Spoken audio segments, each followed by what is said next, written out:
દુનિયાના અલગ અલગ દેશોમાં ફરી એકવાર કોરોનાએ માથું ઉંચક્યું છે, ત્યારે ભારતમાં પણ વિવિધ શહેરોમાં કોરોનાના કેસો નોંધાઈ રહ્યા છે. ગુજરાતમાં પણ કોરોનાનું આગમન થયું છે અને અમદાવાદ શહેરમાં 7 જેટલા કોરોનાના કેસ નોંધાયા છે. 2 વર્ષની બાળકીથી લઈ 72 વર્ષના વૃદ્ધા સુધીના લોકો કોરોના પોઝિટિવ આવ્યા છે. તમામ 7 દર્દીઓ હાલમાં હોમ આઇસોલેશનમાં છે. નમસ્કાર, BS9 TV ન્યૂઝ સાથે હું છું આપની સાથે જાસ્મીન.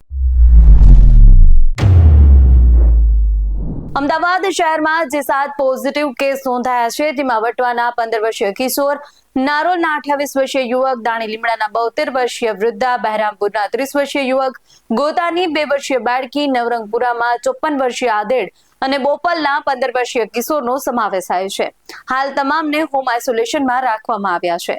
એશિયાના સિંગાપુર, હોંગકોંગ સહિતના દેશમાં કોરોનાના કેસ નોંધાયા છે.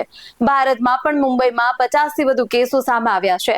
ત્યારે હવે ગુજરાત રાજ્યમાં પણ કોરોનાના કેસો સામે આવ્યા છે અને અમદાવાદના વટવા, દાણી લીમડા, બહેરામપુર, ગોતા, નારોલ, નવરંગપુરા વિસ્તારમાં કોરોનાના કેસો નોંધાયા છે.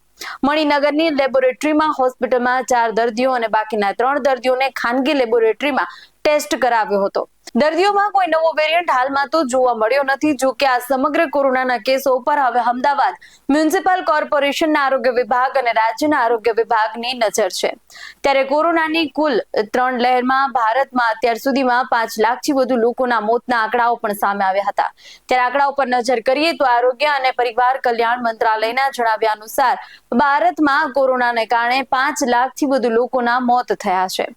ભારતમાં કોરોનાનો પહેલો કેસ જાન્યુઆરી 2020માં નોંધાયો હતો. માર્ચ 2020માં દેશવ્યાપી લોકડાઉન લાદવામાં આવ્યું હતું.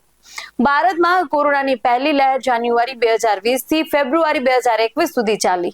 આ દરમિયાન આશરે 1.8 કરોડ કોરોનાના કેસ નોંધાયા અને 17 સપ્ટેમ્બર 2020ના રોજ એક દિવસમાં સૌથી વધુ 98,000 કેસો સામે આવ્યા હતા. આ લહેરમાં 1.55 લાખ મૃત્યુ થયા હતા. દરરોજ સરેરાશ 412 જેટલા મૃત્યુ નોંધાયા હતા. કોરોનાની બીજી લહેર વિશે વાત કરીએ તો બીજી લહેર માર્ચ 2021 થી મે 2021 સુધી ચાલી. આ દરમિયાન કોરોનાના ડેલ્ટા વેરિયન્ટને કારણે એપ્રિલ-મે 2021માં સૌથી વધુ કેસ અને મૃત્યુ નોંધાયા હતા. બીજી લહેર સૌથી ઘાતક હતી, જેમાં હોસ્પિટલો અને ઓક્સિજનની ભારે અછત જોવા મળી. ડેલ્ટા વેરિયન્ટે ઝડપથી સંક્રમણ ફેલાવ્યું અને આરોગ્ય વ્યવસ્થા પર ભારે દબાણ લાવ્યું. આ લહેરમાં 1.69 લાખ મૃત્યુ નોંધાયા. તે રોજ સરેરાશ 2,769 મૃત્યુ નોંધાતા હતા. ત્યારબાદ કોરોનાનો ત્રીજો તબક્કો શરૂ થયો અને ત્રીજો તબક્કો ડિસેમ્બર 2021 થી ફેબ્રુઆરી 2022 સુધીનો હતો. ઓમિક્રોન વેરિયન્ટને કારણે જાન્યુઆરી 2022માં કોરોનાના કેસ ઝડપથી વધ્યા. જોકે ત્રીજી લહેરમાં ઓમિક્રોન વેરિયન્ટને કારણે કેસોમાં તીવ્ર વધારો જોવા મળ્યો, પરંતુ તે બીજી લહેર કરતા ઓછી ઘાતક હતી. મૃત્યુદર ફક્ત 2% જ હતો.